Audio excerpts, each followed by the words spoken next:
Tonight, more devastating floods and extreme heat.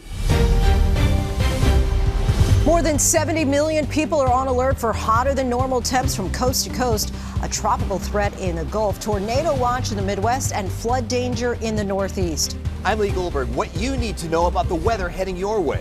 Emergency landing as flames from a Boeing 737 engine caused pilots to return to LAX. This is more details come out on that small plane hijacking above Vancouver. I'm Gio Benitez, and we're now learning why the alleged hijacker may have taken the plane.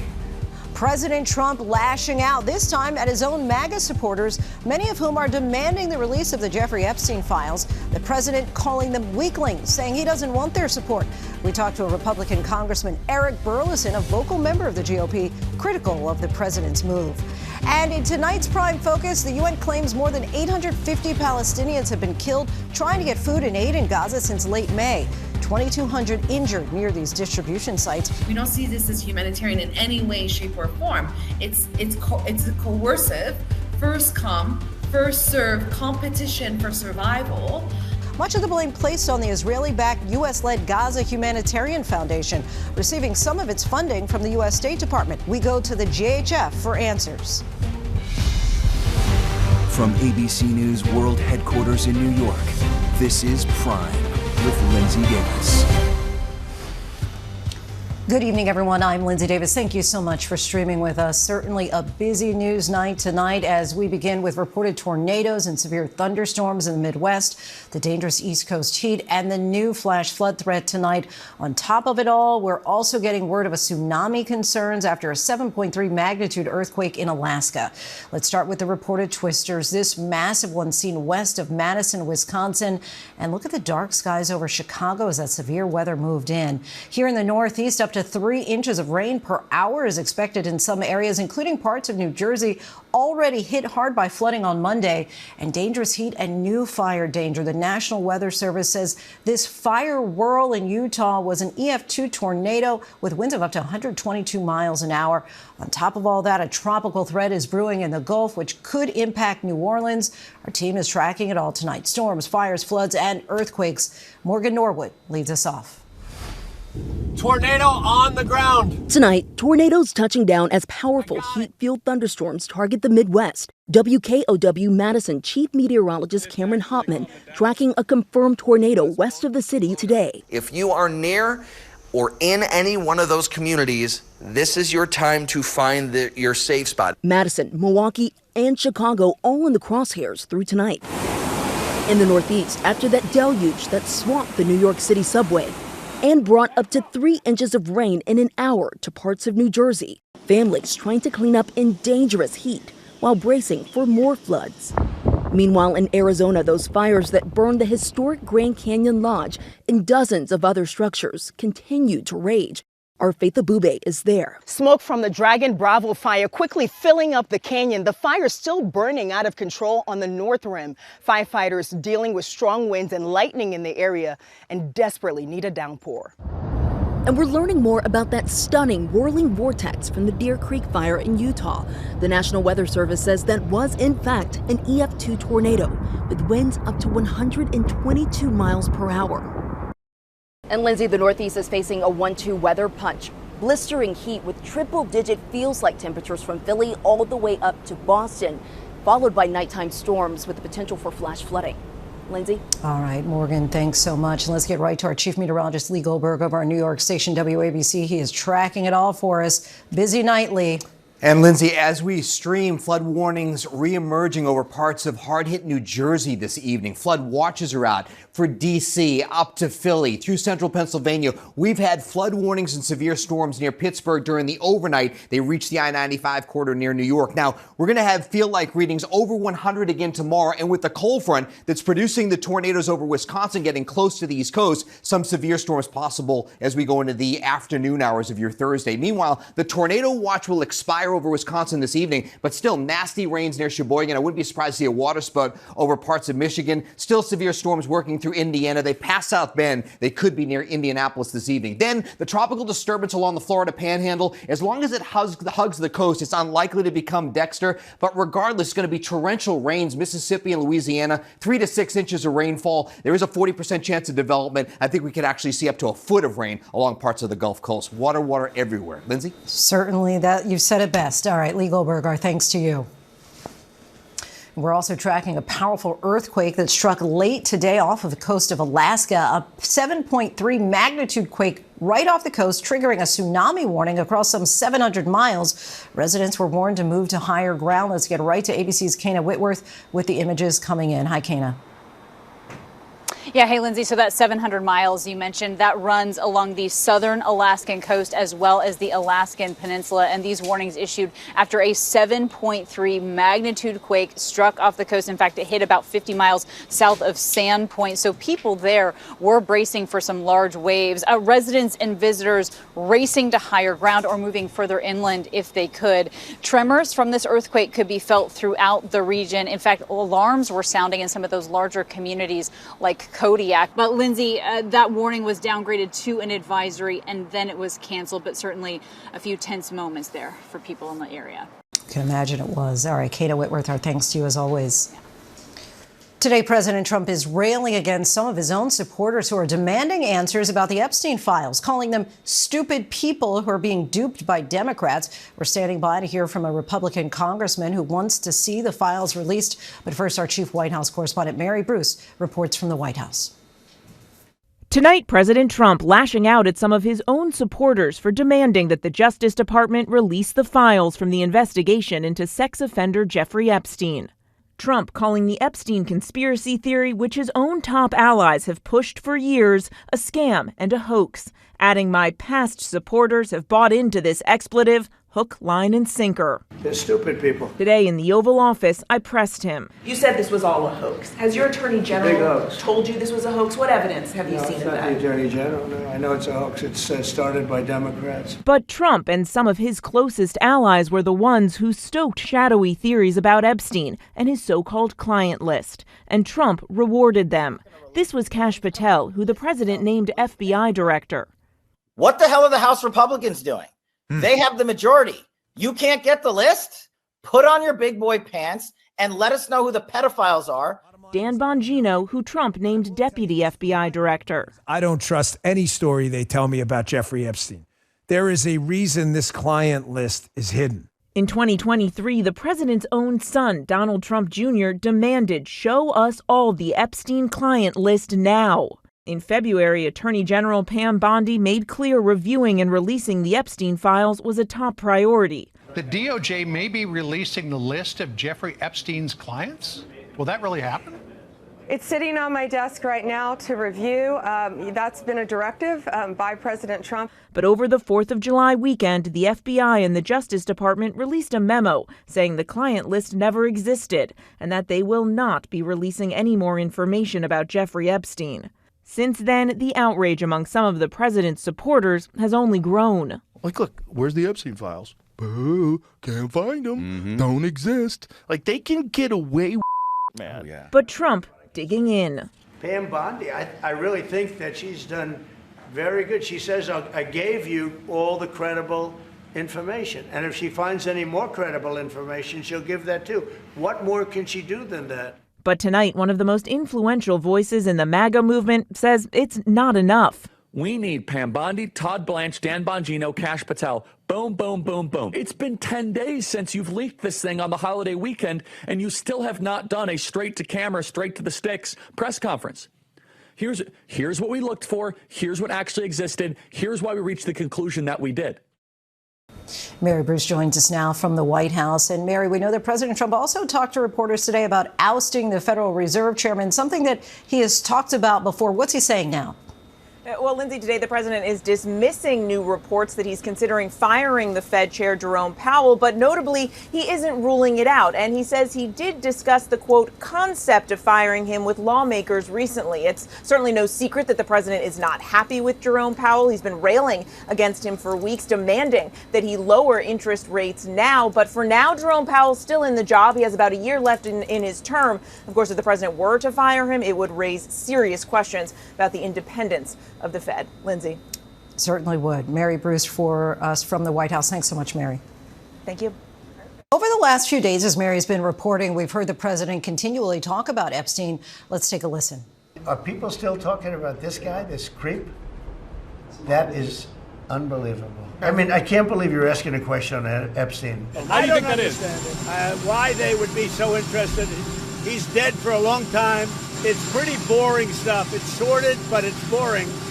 Really, only pretty bad people, including fake news, want to keep something like that going. No, it's I call it the Epstein hoax. It takes a lot of time and effort. Instead of talking about the great achievements we've had, instead they want to talk about the Epstein hoax. And the sad part is it's people that are really doing the Democrats' work. They're stupid people. For more now, let's bring in our chief Washington correspondent, Jonathan Karl. And we heard him there, the president calling this a hoax. He's called Republicans asking for more answers, stupid people. What are your sources telling you about how Trump world is feeling about all this? Well, very much in terms of how the president's feeling is that frustration that you are seeing intensifying over the last few days, several days really, is very much reflected behind the scenes as well. Trump doesn't understand why his own core supporters are giving him and especially his Attorney General, Pam Bondi, such a hard time about this. I thought one of the things, in addition to that great list of quotes that you put together there, Linsey, that was significant, was the statement he put out on Truth Social this morning, which was long, went into much of the same stuff, but said this: my past supporters, and he put past in all caps, my past supporters have bought into this BS hook, line, and sinker. So it's almost a threat aimed at his past supporters, because they don't consider themselves past supporters. They consider themselves very much on Team Trump, and they are very frustrated about this. And John, before we let you go, so Ghislaine Maxwell, interesting here, because not only she might be called to testify before Congress, it sounds like that's something she's interested in doing. What further light might she be able to shed? I mean, this is so interesting, Linsey, because you have some of the president's core supporters, Mike Lee, senator from Utah, Josh Hawley, senator from Missouri. They have both come out and said they want to have congressional testimony from Maxwell. Others in the House have said this as well. Maxwell, of course, longtime associate of Epstein, in prison right now for conspiring with Epstein to sexually abuse young women. And if she were to testify, that would be a blockbuster event in Congress. What she would say, who knows? But she is somebody who Donald Trump has actually spoken quite highly of. Donald Trump back in 2020 asked about Maxwell and her legal case, said, quote, I wish her well. So very dangerous territory. Again, who knows what would happen in that testimony, but it would not be what Donald Trump wants, which is to put this story behind us. It doesn't seem like that's about to happen anytime soon. All right, Jonathan Karl from the nation's capital for us. Thanks so much, John. Thank you. Lawmakers across the aisle have been reacting to this public back and forth between President Trump and his supporters. Joining us now is GOP Representative Eric Burleson of Missouri. Thank you so much for being here. The president has been lashing out at his own supporters for demanding the release of the Jeffrey Epstein files, even calling some of them foolish and stupid. Do you believe that the government should release those files to the public? 1,000%. I think, look, the American people, this government belongs to the people. I think that this government holds on to so many secrets that are unnecessary, and I think that look, the public wants answers on this. This was no small event. There were hundreds and hundreds of victims involved, and I think that this was a campaign issue. This was an issue that was clearly discussed, and which like it's so personal, and the fact that feel so passionately about the evils that occurred that they want to see justice, and the fact that we're not getting answers.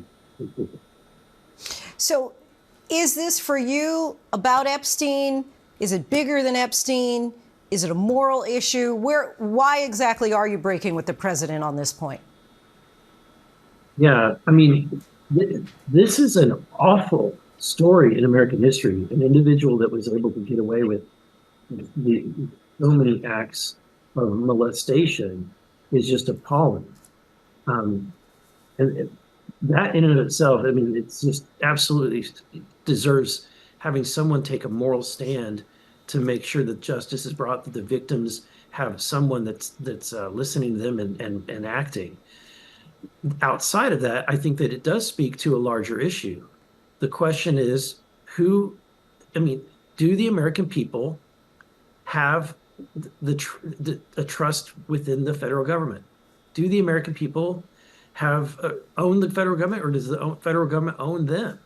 And I think that that's really why this feels so rotten and so raw for people to not be able to get answers on this topic, because it's an awful issue, and we got so close to finally getting the truth on one thing, and like Lucy with the football, it feels like we're having the football yanked away.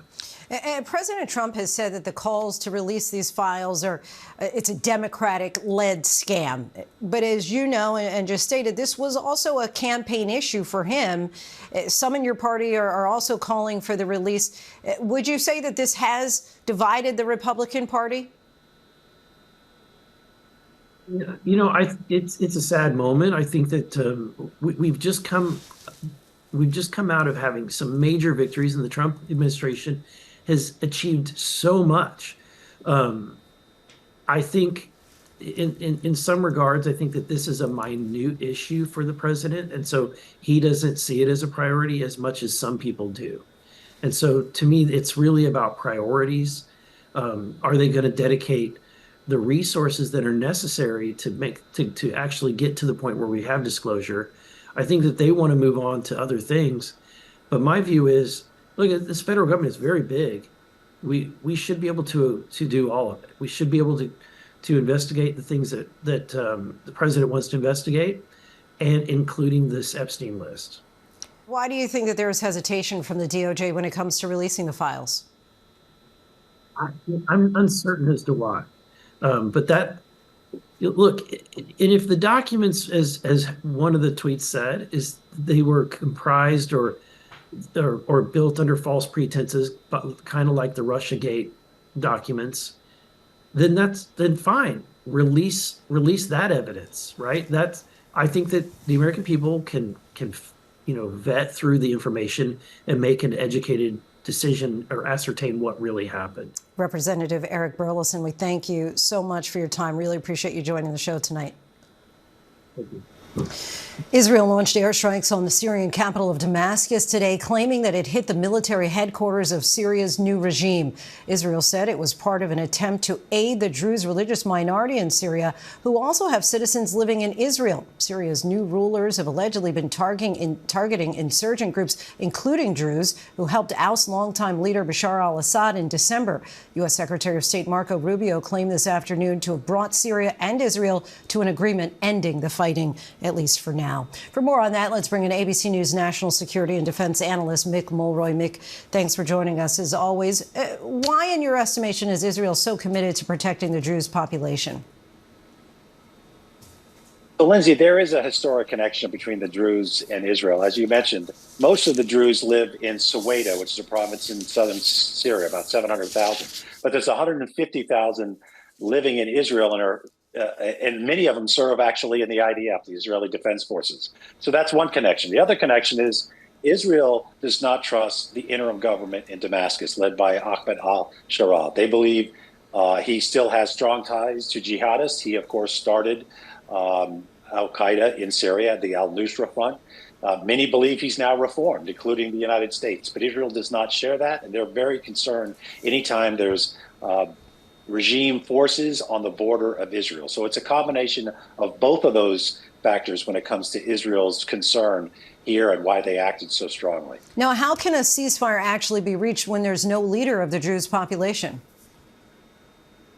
That's a very good point. Every time they think they get to a ceasefire, and I think there's been like 4 or 5, and they've all been broken, it's because one particular leader, who is the head of the Soweto Military Council, keeps violating it. That's what the international community keeps looking at. They, of course, would say that's not the case. It's been violated by the forces of Ahmed al-Shara. But that's one of the biggest factors, that there's no one person who speaks for the Druze. So even if several of them agree to it, another one cannot, and then we get right back to this fighting, something that I think everybody should want to avoid. The Syrian people have gone through years, decades, over a decade of a civil war that was very bloody, and nobody should want to see this restart again.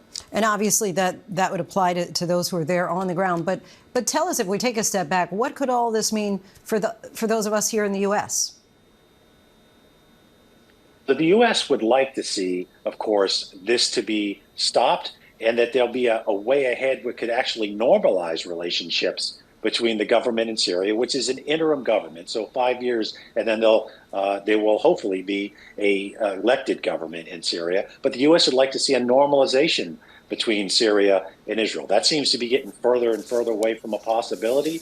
But if it did happen, it would stabilize the region, which is very much needed with all the confrontation that's going on, obviously, between Israel and Iran, the war in Gaza, the war in Lebanon. This would be one thing that could help stabilize the whole situation, but it seems to be getting further and farther away from that. Mick Mulroy, so appreciate your analysis. Thanks. Capitol Police arrested a suspect found heavily armed near the Capitol with an assault-style rifle, a handgun, ammunition, and also a hatchet. ABC's Chief Justice Correspondent Pierre Thomas joins us now. Pierre, what do police make of that arsenal? Tonight we have a strange scenario playing out on Capitol Hill, Lindsay. An Oregon man is under arrest after police discovered a cache of weapons in his car, to include an assault-style rifle, a handgun, ammunition, a sword, a bow and arrow, and look closely, that's what appears to be a medieval-style hatchet and spear known as a halberd. Capitol Police and other agencies tonight are doing a deep dive into the background of 23-year-old Nolan Curran, who was detained near one of the entrances to the U.S. Capitol to try to figure out what he was doing. Tonight he's facing multiple charges, including illegal possession of a high-capacity magazine, Lindsay. Pierre Thomas for us. Thanks so much, Pierre. There were terrifying moments on a flight out of Los Angeles. Passengers heard a very loud noise, then saw sparks shooting from an engine and held hands as the plane tipped to the side. Passengers looking out of their windows into the pitch black also saw flames. And tonight we're also following another incident in the air, a plane with a suspect in the cockpit at the controls. Authorities thinking that they were dealing with a terror incident called in F-15 fighter jets. Gio Benitez is on both stories tonight. Tonight, terrifying moments on this flight high above Los Angeles, flames and sparks seen shooting out of the engine. There was this deafening clash, and it sounded like we'd hit another plane, and everyone screamed, and the plane tipped to the side, and everyone was screaming and holding hands. The Boeing 737, carrying 172 passengers and crew, was headed to Minneapolis Monday morning. That engine issue happening shortly after takeoff. Flight attendants reported sparks coming from the back of the engine and vibration. The Sun Country Airlines flight safely, making an emergency landing back in L.A. and taxiing back to the gate. And authorities investigating another frightening incident. NORAD F-15s responding after a pilot stopped communicating with air traffic control, authorities suspecting it was hijacked. We do have an aircraft that has been hijacked. The small single-engine Cessna 172 circling the Vancouver airport on Tuesday, all traffic held in place. Nobody knew whether the person had nefarious intent and intended to hurt themselves or to crash into somewhere on the Vancouver airport. So quite concerning. Air traffic control alerting other pilots already in the air to take caution. Is in the vicinity of the airport. I'm just going to let you know that so that you can continue looking out the window. The suspect eventually landing the plane, police seen swooping in and taking him into custody. The aircraft searched. A real nail biter there. Gio Benitez joins us now. Gio, do we have any idea what the suspect could have been protesting? Well, Linsey, CTV in Canada, they're actually reporting that the suspect allegedly was trying to shut down airport operations as part of a climate change protest. We haven't been able to confirm that on our own, but it's very curious for sure.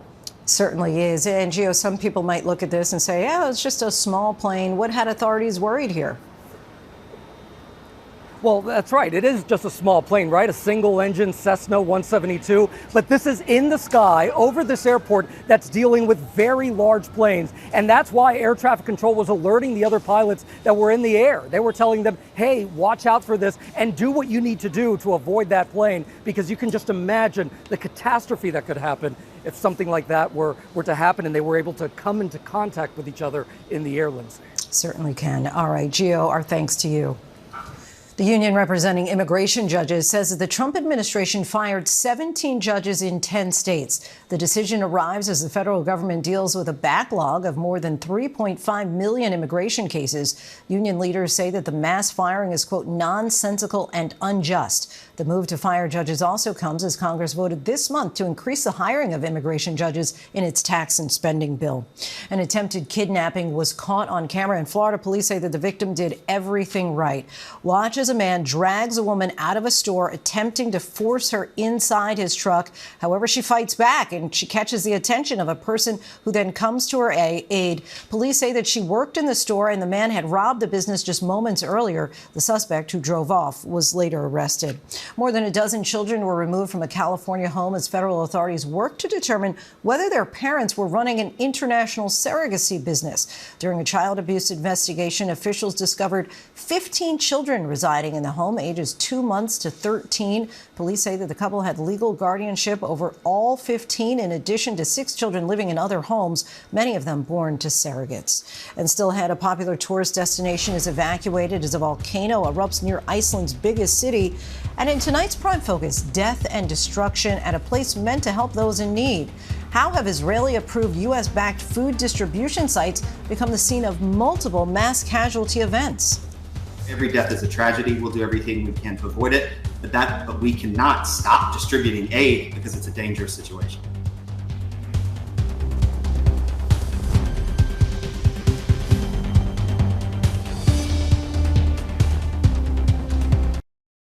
There was a disastrous, deadly stampede in southern Gaza today. At least 20 Palestinians were killed and many more injured at an Israeli-approved U.S.-backed food distribution site operated by the Gaza Humanitarian Foundation. The GHF last month received $30 million in funding from the U.S. State Department, but their 4 distribution sites have been mired in controversy from the start and heavily criticized by the UN and other aid groups. The Red Cross says its field hospital in Gaza has seen a sharp surge in mass casualty events since the GHF started distributing aid, treating 2,200 people wounded near GHF sites over 21 incidents. Our Tom Sufi Burge has this story. This is what a mass casualty event looks like at the Nasser hospital in southern Gaza. It's a grimly familiar scene, but these are not the victims of an Israeli airstrike during the war. This time, Palestinians were shot on their way to collect food, as these distribution sites become sites of chaos. 13-year-old Tahrir is asking for forgiveness from her dead mother, her grief turning to rage.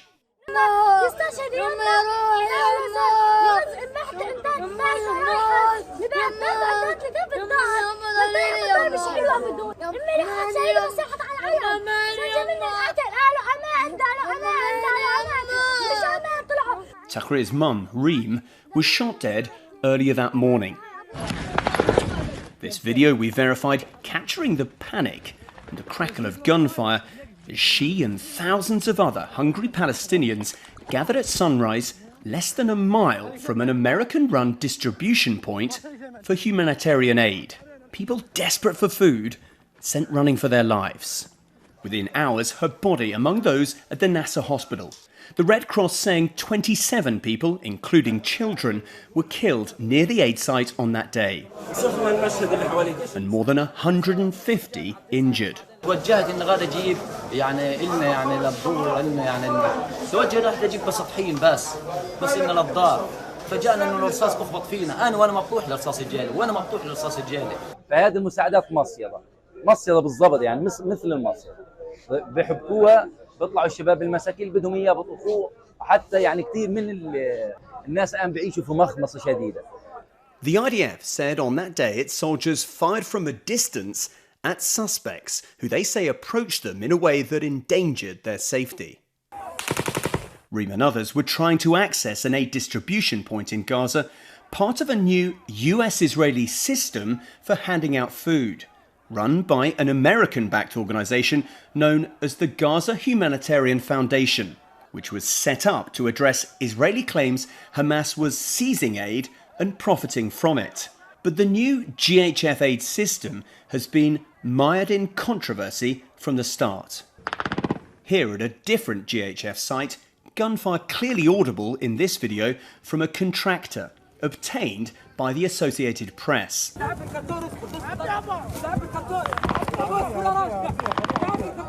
Showing how Palestinians seeking food must walk through a heavily fortified zone under the watchful eye of armed American security contractors. In one incident, he recorded other American contractors discussing security at the site. Hey, got an IDF tank posted on the northwest corner now. But I told them to hold there. I don't want this to be too aggressive. The contractor who filmed the video telling the AP his former colleagues then opened fire towards a crowd of Palestinians leaving the aid site.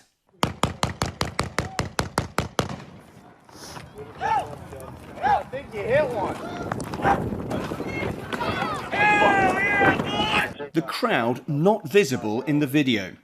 ABC News could not reach the contractor who recorded the video or independently verify his account.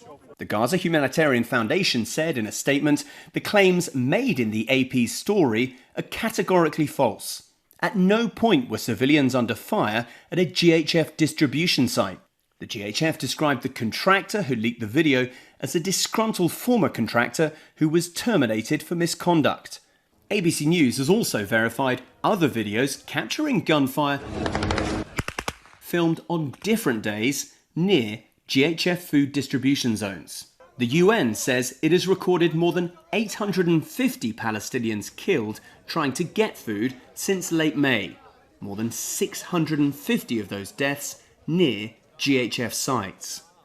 An American doctor operating in Gaza told us he's treated gunshot victims on an almost daily basis who were trying to access GHF sites. They are riddled with gunshots to the chest, to the abdomen, to the limbs. You're seeing that your family is consistently not getting enough to eat. You're not having your meals that you're consistently getting.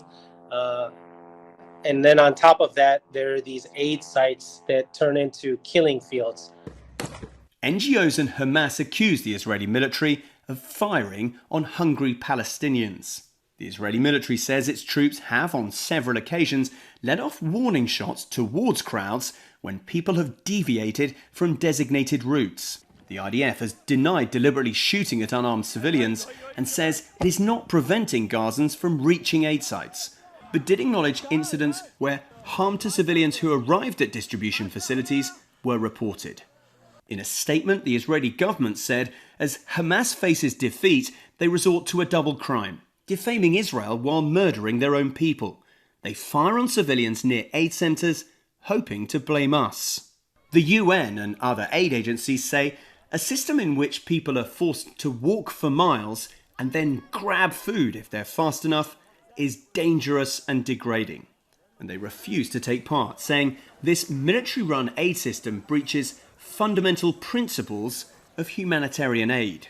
We don't see this as humanitarian in any way, shape, or form. It's a coercive, first come, first serve competition for survival inside shrinking and active conflict zones where even standing in line has become a death sentence. When a starving population is herded, towards these distributions, I mean, they're literally, quite literally herded like, animals. Chaos is inevitable. But the US-led Gaza Humanitarian Foundation says its sites have supplied more than 75 million meals over the past 7 weeks and rejects the idea its aid system endangers lives. We interviewed the executive chairman of the GHF in early June, just after a series of deadly incidents near to their aid sites. Those deaths are happening because of the nature of your scheme, that people need to move through a very perilous area. No, the deaths are happening in the Gaza Strip because it's a war. I'm not doing this for anybody to die. We have one mission for people to be fed. And yet it's all happening in this incredibly complex environment. If every death is a tragedy, we'll do everything we can to avoid it. But we cannot stop distributing aid because it's a dangerous situation. But for Tahrir and her brother Ahmed, who now live in Gaza amidst the ruins of their former home, a system that was supposed to give them food took, they say, the life of their mum. At the age of 12, Ahmed says he feels guilt because she died trying to get food for him and her 4 other children.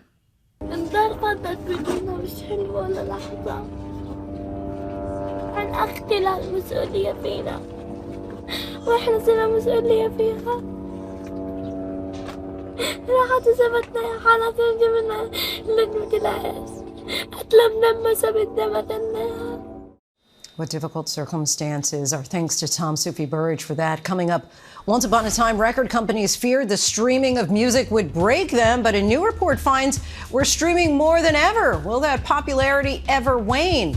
And coming off Oppenheimer, director Christopher Nolan has an epic IMAX film coming out next year. So why are tickets going on sale this week?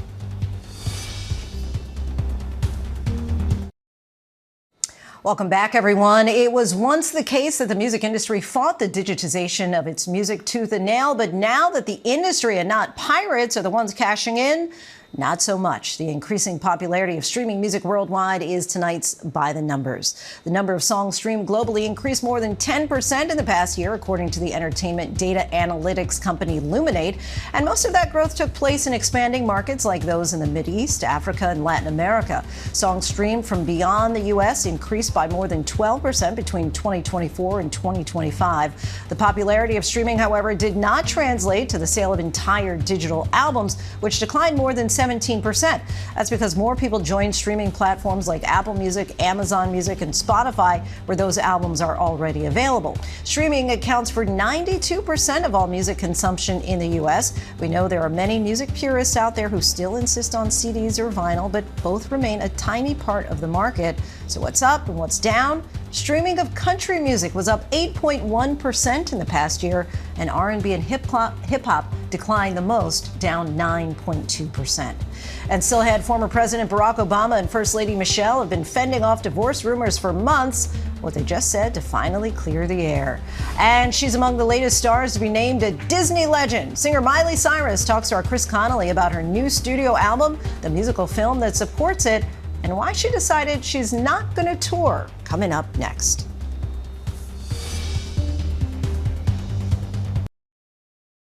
A volcano erupts in Iceland, forcing evacuations from a popular tourist destination.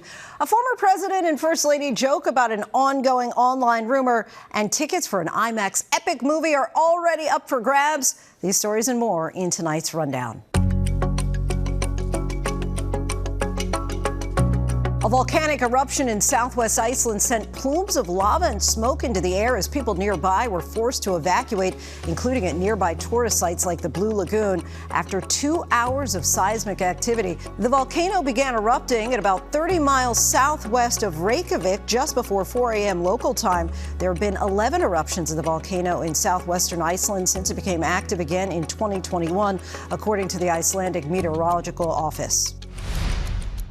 Scott Swift, the father of music superstar Taylor Swift, is reportedly recovering after undergoing heart surgery. A source close to the Swifts confirmed to ABC News the 73-year-old underwent a successful quintuple bypass surgery over 1 month ago, according to the source. Taylor Swift has not commented publicly on her dad's health. Former President Barack Obama and former First Lady Michelle Obama are laughing off the divorce rumors that have plagued them for much of the past year. On Wednesday's episode of her podcast, the former First Lady further confirmed that her marriage is not in trouble and said that she was a better person for marrying the former president. The rumors about the former first couple's marital status started earlier this year when Barack Obama attended several high-profile events alone. One lucky bidder is now in possession of a truly out-of-this-world item. The largest Mars meteorite ever found on Earth was sold at a Sotheby's auction in New York on Wednesday for $4.3 million. The Martian rock weighs more than 54 pounds, is nearly 15 inches long, and is 70% larger than the next biggest piece of Mars that has been recovered, according to the auction house. Sotheby's said that it crashed in the Sahara Desert in Nigeria and was found by a meteorite hunter in November of 2023. What happened last night at the All-Star Game was unlike anything in the 94 games that came before it. Thanks to a rule change 3 years ago, baseball unveiled its version of penalty kicks in soccer or shootout in hockey. Break a tie after 9 innings with a home run derby-style swing-off. The rules were simple. Both managers selected 3 players and 1 alternate to take 3 swings. The team with the most home runs wins the game. In the end, Phillies slugger Kyle Schwarber homered on all 3 swings, winning it all for the National League. For those movie fans who just can't wait for one of next summer's biggest releases, you're in luck. IMAX tickets for Christopher Nolan's epic The Odyssey will go on sale July 17th, a full year before the movie is released in theaters. The unusual move is likely trying to capitalize on the massive success of Nolan's last film, Oppenheimer. The legendary tale of a hero's journey back home boasts an all-star cast with Matt Damon playing Odysseus and Tom Holland, Zendaya, Charlize Theron, Anne Hathaway, and other Hollywood A-listers rounding out the cast. Now to our one-on-one with Miley Cyrus. The Grammy winner's new visual album just dropped, and she sat down with Chris Connolly to talk about that, touring, and taking the stage with Beyonce. Miley, it's been a minute. How are you? I am fabulous. Super joyful time in my life that I'm in ultimate, kind of fulfillment with this project. The music itself, the film, I'm just really proud of the outcome. The many sides of Miley Cyrus, now 32, in league with a host of top collaborators, including her beau Max Morando, off camera and on. All of Miley's mega talents on display throughout Something Beautiful, her critically acclaimed visual album. We see you as a showgirl, we see you as a 60s European film star, we see you on a motorcycle. And these kind of nuances were important for me, creating something that I feel is really modern and very now, but again, it's really honoring this, these kind of iconic women in film and in music. It's super abundant with Miley's innate creativity and that unmistakable voice.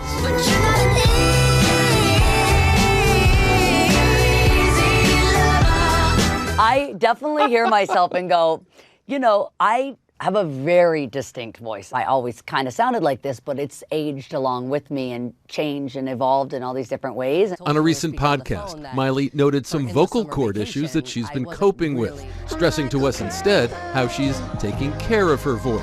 Tell me something I can hold on to. I've always, I've had kind of a unique texture, and I've gotten really used to working with what I've been given and training appropriately, giving myself boundaries, because I realize how sacred it is to myself and to what I do. So I, protect it like kind of the instrument that it is. Let's pretend that it's the end of the world. Miley says there's a different reason she's not doing a major tour. I do have the physical ability and I have the opportunities to tour. I wish I had the desire, but I don't. I also don't think that there's actually an infrastructure that supports artists. I just thought we had more to lose. Miley speaking from experience and from caring deeply about artists who've struggled during their time on the road.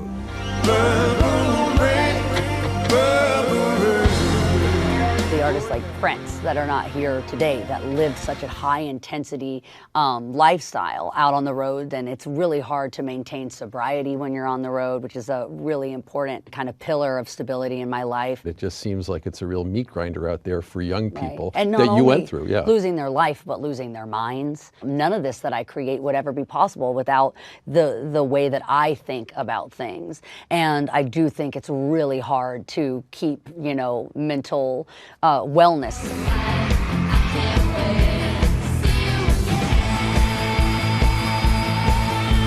You have so many thousands of people screaming at you. So dopamine, you're feeling a lot of love, and then you totally crash at the end of the show, and you start thinking that one person loving you is not enough. It needs to be 10,000, it needs to be 80,000. Are you afraid of feeling those things on a nightly basis? I like to do things I'm afraid of. I've jumped out of airplanes. I performed for 150,000 people. I stood toe-to-toe with Beyonce. I love you. I'm so grateful to watch you and to sing with you this Miley.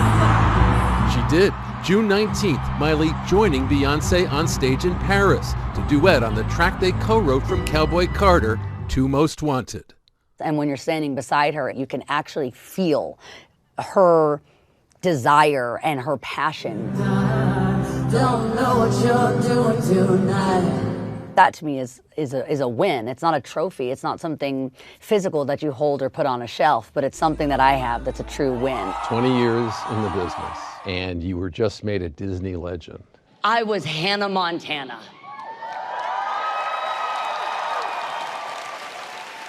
And I was so proud to be. I think the the emotion comes from, like you said, 20 years of working hard, devoting myself to what I've loved to do, and just because something comes naturally doesn't mean that it comes easily. What part of having played Hannah Montana animates your life the most right now? The wigs. There's something about putting on a bedazzled jean and a wig and the eyeshadow and the boots that always made me feel like Hannah Montana. One more accolade awaits as the Something Beautiful performance of Walk of Fame shows Miley dancing her way along Hollywood Boulevard. She gets her own star this year on the Walk of Fame, spanning the more than 2-decade distance between her dreams and her destiny. In Nashville, Tennessee, growing up in school, I never thought this would happen to me. And when I used to come out here with my dad, we would stay at a hotel on Hollywood Boulevard. And to go into the little souvenir shops, he would get me like the Best Daughter Oscar and the Marilyn Monroe t-shirts, which he still has from I was 8. It's a heart-first memory for me. Some fun memories there. Our thanks to Chris Connolly for the conversation. That is our show for this hour. I'm Linsey Davis. Be sure to stay tuned to ABC News Live for more context and analysis of the day's top stories. Thanks so much for streaming with us.